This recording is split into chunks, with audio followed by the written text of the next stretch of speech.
So these are among the exemption of octet rules, alright. Only H atom and certain central atom are exempted from this octet rule. Alright, so there are few things that are exempted. One is expanded octet, meaning that it has more than 8 electron valence. And then we have another incomplete octet, meaning that it has electron deficient compound, which is it cannot form bond, alright, or to complete the octet. And then it has odd number of. This is on expanded octet. It just apply for element after period number 2 in the periodic table. So means it's from period number 3. Period number 3 that consists of all the transition metals. Alright, and there are larger atom. Okay, they have d orbital. Yes, because they are transition metal, it has d orbital. You can accept 18 electrons. Okay, for Lewis structure, it follows same process as before, but there is extra electron in the center. So this is exemption, for example, PCl5. P is from transition metals. Okay, PCl5. We predict that it has this kind of structure, PCl5. So look at this one. So P, it has, when we calculate it, 1P is equal to 1 times 5 electron. This is from group number 5. So you have 5 electron, 5 Cl, and then Cl contain of group 7. So 7 electrons, 7 times 5, 35. 35 plus 5 total is 40 electron. So single bond, we predict have 5 single bonds. So altogether 10 electron. So 30. And then chlorine. Chlorine lone pair. Chlorine lone pair. Chlorine we predict, so because of chlorine has 7, 1 has formed the bonding, so left is 6. So 6 times 5 is 30. 30, so 30 minus 30, so equal to 0. You can check that P has 10 electrons. Okay. It's the third period of the element, so you can expand its shell. So alright, so that's why now we have 1, 2, 3, 4, 5. We have 10 P. For P itself, we have 10 electrons. Okay, 10 electrons where they share each other. Okay, from P and Cl, right? So it's considered it's more than 8. Okay, so this is from P, and then we have Cl here. So I draw Cl. So Cl dot Cl dot dot. Okay, so meanings in the center itself, we'll just look at on the center. In the center itself, it have more than 8. Okay, it have more than 8 octet. So that's why this is expanded octet. So you can expand its shell. Right. So it says that it just work for period number 3 and onwards, where it have more than 8 valence electron in the compound. This is due to existence of empty d orbital. So d orbital, it can occupy up to 10, right? Okay, right. So another example like SF6. FS6. So if we count here, so we have 6, right? 6 times 2, we have 12. So basically, alright, so bond that it can form around the sulfur here is 12, yeah? So more than octet. So you can expand its octet, alright? So that is for X cross, and then we can put for dot. Okay, similar, so meaning that we have around 12 electron here, okay? Right. PCl5 and sulfur hydrosulfuride adalah the most common things that it has in. Right. So in the explanation, we can explain by drawing this. Okay, drawing this. So we know that phosphorus oxidation number. Phosphorus atomic number is how many? Check the periodic table. Let me check the periodic table.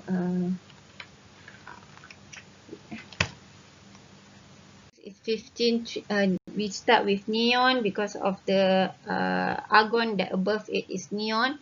Neon is 10, 10, 12, 13, 14, 15. Alright, so you got 15 here. So it has vacant d orbital here. So we not occupy yet. This is at ground state. So at excited states, normally the P will excited states, basically whatever you have electron, because this is single, that you have here, for example, this one can be donate to here, so that's everyone becomes singly. Alright, that is much more stable compared to if you have pair, the others doesn't have. So you have extra 5 orbital here to be filled in, so no problem for you. So that's why P can form 10 electron around it, alright, with 5 bond. Okay, alright. So next is incomplete odd: lithium, beryllium, boron, and aluminium. Lithium, beryllium, boron, and aluminium. Lithium, beryllium, boron, they come from period number 2, and aluminium is from period number 3. But their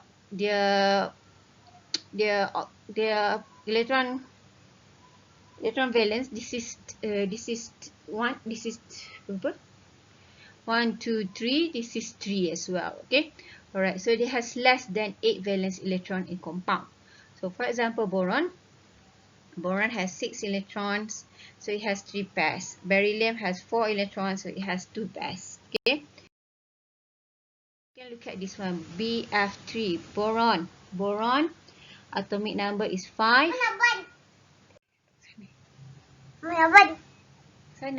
That where boron actually it has 5 number of electron, 3 has been shared with compare here. Alright, that is for boron.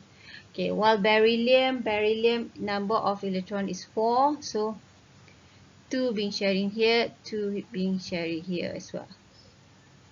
Alright, 1s2, 2s2. So basically just 2 electron kat sini.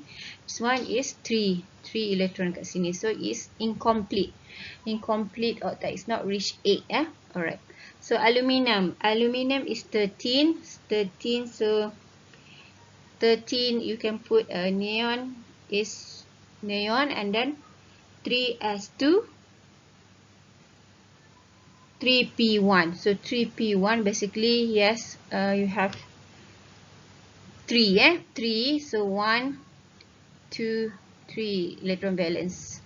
Okay, 1, 2, 3 electron valence. So we consider 3 electron valence around the center is incomplete. Alright. So beryllium, boron, and aluminum, it can form covalent bond even though they are metal. This is because ions have high charge density, which enable them to attract electrons strongly. Okay, by sharing. Okay, incomplete octet, you can look at this one, like BBr3, boron, tribromide. Boron is 1, electron valence is 3. So 3 electron, yes, 21 plus 3 is equal to 24.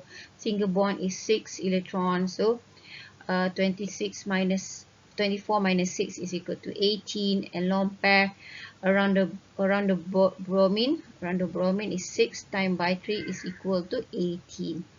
Alright, so 18. So boron has only 6 electrons. It does not form double bond, so it has incomplete octet. Okay. So here, okay. So here is example, boron 5, 1s2, 2s2, 2p1. This is what I mentioned. So you have incomplete octet here. At ground state, basically, we need more electron coming from fluorine. So fluorine will accommodate how many? So basically, first thing first, we have to change here to here. Bring one of the electron to the other room so that everyone becomes single, and then only you can pair up with the fluorine, the red one. 1, 2, 3 here. Okay, so this is the example. For this one, for odd electron, okay, it contains odd number of valence electrons. Odd number, for example, like 7, 3, 1, 3, 5, 7, 9, okay, 11, 12, that is odd number of valence electrons. So most odd electron molecule have central atom from the odd number group, which is like from nitrogen or chlorine. They are coming from group 5, group 7, group 3, for example. Okay, so let's look at on nitrogen. For example, it has odd number and also an O pun odd number. Okay, and so let's say we have N O. Okay, total electron valence N is 5, and it's 5 plus this oxygen is 6, so total number is 11, 11. So it's so odd. So basically when you have odd number, you cannot follow the octet rule. Okay, if you want to draw, NO will be straight line. Okay, basically we have for example this one. Alright, so okay,